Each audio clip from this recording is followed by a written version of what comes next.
झारखंड की lush greenery, scenic views और daily life के बीच इस वक्त सबसे बड़ा फंस उनके former chief minister Hemant Soren को लेकर है। लोग उस लैंड स्कैम की बातें कर रहे हैं जिसने चीटिंग और झूठ से कई लोगों को नुकसान पहुंचाया है। इस पूरी स्टोरी में लैंड अब एक मामूली लैंड नहीं रहा है। It has became a battle ground where what's right and wrong is fought over, और हेमंत सोरेन इन सब के बीच में है, dealing with lots of attention and trouble from the public, other politicians and the investigating agencies। जी हाँ, आपने सही सुना, हेमंत सोरेन पर अब इन्वेस्टिगेटिंग एजेंसीज ने अपना दबाव बना लिया है। लैंड स्कैम के इस केस में एक स्टेप आगे लेते हुए ईडी ने कुछ ऐसा कर दिया है जिसकी वजह से फॉर्मर झारखंड चीफ मिनिस्टर की नींदें उड़ गई हैं। इस पूरी सिचुएशन को देखते हुए ये समझ पाना काफी मुश्किल है कि क्या सोरेन उनकी तरफ आने वाली प्रॉब्लम्स को हैंडल कर पाएंगे, क्या लैंड स्कैम का सच सामने आ पाएगा। इस पूरी स्टोरी को जानने के लिए पहले बात करते हैं कि रिसेंटली ईडी ने इस एलिस्ट 600 करोड़ के लैंड स्कैम में ऐसा क्या किया है जिसकी वजह से हेमंत सोरेन को एक बड़ा झटका लगा है। ईडी ने केस में डिटेल्ड इन्वेस्टिगेशन करने के बाद अपनी चार्जशीट फाइल कर दी है, और तो और रांची कोर्ट ने इस चार्जशीट का कॉग्निजेंस भी ले लिया है। आप जरूर जानना चाहेंगे कि ईडी की ये चार्जशीट क्या कहती है, तो आपको बता दूं कि इसमें कुछ ऐसे फिगर्स बताए गए हैं जिसको सुनकर आप चौंक जाएंगे। ईडी ने चार्जशीट में 600 करोड़ के लैंड स्कैम में करप्शन और मैनिपुलेशन की बात की है और हेमंत सोरेन को एक्यूज ठहराया है। एजेंसी का क्लेम है कि Hemant Soren had illegally occupied 8.86 एकड़ land in bargain area of Ranchi since 2011। ED द्वारा सीज्ड इस प्रॉपर्टी की वैल्यू अभी 31 करोड़ रुपए है। साथ ही सोरेन के दिल्ली रेजिडेंस से ₹36 लाख कैश और एक BMW कार कॉन्फिस्केट की गई है। रांची कोर्ट को चार्जशीट देते हुए ईडी ने सबमिट किया है, searches have resulted in the recovery and seizure of ₹1.25 crore approximately cash and further freezing of ₹3.56 crore of bank account balances during one of the searches at a premise in Delhi under the use and control of Hemant Soren. Cash amounting to ₹36.34 lakh, one BMW car and incriminating documents were seized। सिर्फ हेमंत सोरेन ही नहीं, revenue officer Bhanu Pratap Prasad and 2 other government employees को भी chargesheet में accused name किया गया है। Chargesheet में attach documents और स्टेटमेंट से कंफर्म हो रहा है कि हेमंत सोरेन लैंड माफिया का हिस्सा थे और उन्होंने प्रोसीड्स ऑफ क्राइम को एंजॉय किया है। अगर हम बात करें प्रोसीड ऑफ क्राइम की, तो ईडी को प्रॉप के दौरान एक 44 पेजेस की फाइल भानु प्रताप के ऑफिस से मिली है जिसमें 8.86 एकड़ लैंड जो कि सोरेन द्वारा ओन्ड है उसके बारे में इंफॉर्मेशन है। चार्जशीट कहती है कि प्रताप सोरेन को बॉस करके बुलाते हैं। ईडी ने कोर्ट के सामने अपने स्टेटमेंट में कहा है, ED investigation has revealed that one of the accused persons Bhanu Pratap Prasad, a revenue department official and custodian of original government records, misused his official position by providing assistance to several persons including Hemant Soren in their activities linked to illegal occupation, acquisition and possession of proceeds of crime in form of landed properties। ED ने बताया है कि उन्होंने ये prop कई government officials के against file की गई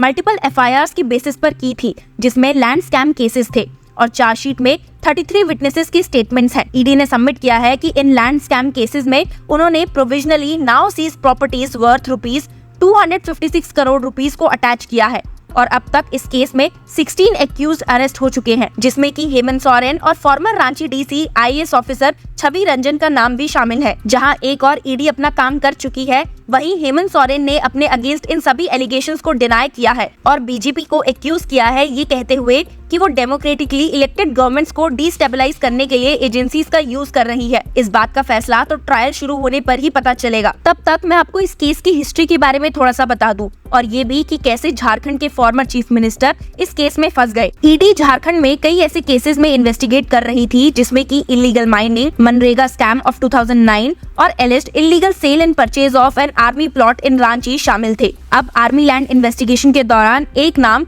then revenue sub inspector of Bargain circle office Bhanu Pratap Prasad का सामने आया, जिसके बाद ईडी ने क्लेम किया कि प्रसाद एक सिंडिकेट के साथ इन्वॉल्व है जो इलीगल वे में या फिर फॉल्स गवर्नमेंट रिकॉर्ड्स के दम पर लैंड एक्वायर करते थे। ईडी को पता चला कि प्रसाद सोरेन से लिंक्ड है। ईडी की छानबीन में एक हैंड रिटन नोट की इमेज मिली जिसमें की प्रॉपर्टीज की लिस्ट थी which were illegally acquired and possessed by Hemant Soren. जिसके बाद ईडी ने सोरेन को समन्स भेजना शुरू कर दिए पर उन्होंने समन्स को डिसोबे किया जिसकी वजह से ईडी ने रांची कोर्ट में उनके अगेंस्ट कंप्लेंट फाइल की। उस कंप्लेंट में ईडी ने कहा था कि झारखंड सीएम को 7 समन्स भेजे गए थे स्टार्टिंग फ्रॉम 14 अगस्त 2023, जिसके बाद chief judicial magistrate Krishnakant Mishra ने 5 मार्च को अपने ऑर्डर में नोट किया, from the contents of the complaint and the material placed on record Prima facie offence under section 174 of the Indian Penal Code 1860 is made out, and there are sufficient grounds for proceedings under section 204 of the Code of Criminal Procedure 1973 against the accused Hemant Soren. Office is directed to issue summons for the appearance of the accused person. और साथ ही hearing की date 3 अप्रैल को fix कर ली थी। हालांकि आपको बता दूं कि मिस्टर सोरेन को 31 जनवरी को ईडी ने मनी लॉन्ड्रिंग के चार्जेस में अरेस्ट भी कर लिया था, following a second round of questioning at his official residence in Ranchi. Arrest होने से पहले हेमंत सोरेन ने as a Jharkhand chief minister की पोस्ट से रिजाइन कर दिया और अभी एट प्रेजेंट वो कोर्ट की जुडिशियल कस्टडी में है। अरेस्ट होने के बाद जब सोरेन ने सुप्रीम कोर्ट में ईडी अरेस्ट के अगेंस्ट अपनी प्ली फाइल की तो एपेक्स कोर्ट ने उन्हें कोई भी रिलीफ देने से मना कर दिया और हाई कोर्ट मूव करने के लिए कहा। हालांकि उनके रिजाइन करने के बाद उन्हें स्टेट असेंबली में ट्रस्ट मोशन में वोट करने के लिए अलाउ कर दिया गया था। फ्लोर टेस्ट से पहले हेमंत सोरेन को कहते हुए सुना गया कि अगर हिम्मत है तो बीजेपी कागज पलट के दिखाए कि 8.5 एकड़ की जमीन हेमंत सोरेन के नाम पर है।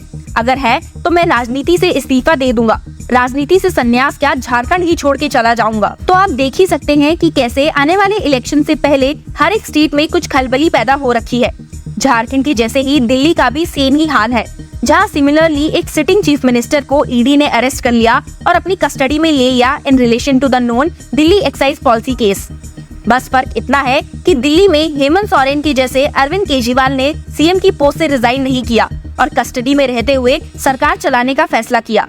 2, केजरीवाल के अरेस्ट होने के बाद ऐसी PILs कोर्ट में फाइल की गई जिसने प्री किया कि दिल्ली चीफ मिनिस्टर को रिजाइन कर देना चाहिए, लेकिन कोर्ट ने सभी PILs को डिसमिस कर दिया, ये कहते हुए कि ये उनका पर्सनल कॉल है, हम उन्हें ऐसे करने के लिए नहीं कह सकते। 4 अप्रैल को तीसरी बार दिल्ली हाई कोर्ट ने a plea seeking the removal of Arvind Kejriwal as chief minister after his arrest last month over the corruption allegations को डिसमिस कर दिया था। In a significant observation, a bench led by acting Chief Justice Manmohan said, "Let democracy take its own course." पिछले हफ्ते ऐसी ही एक और petition को डिसमिस करते हुए एक्टिंग चीफ जस्टिस ने कहा था, "It is for the other wings of the government to examine in accordance with the law this issue."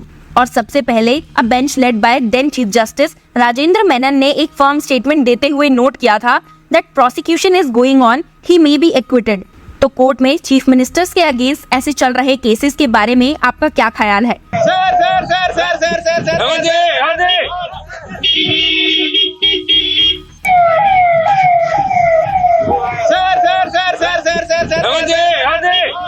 Tell us in the comment section and keep following Law Chakra for more such news and legal updates.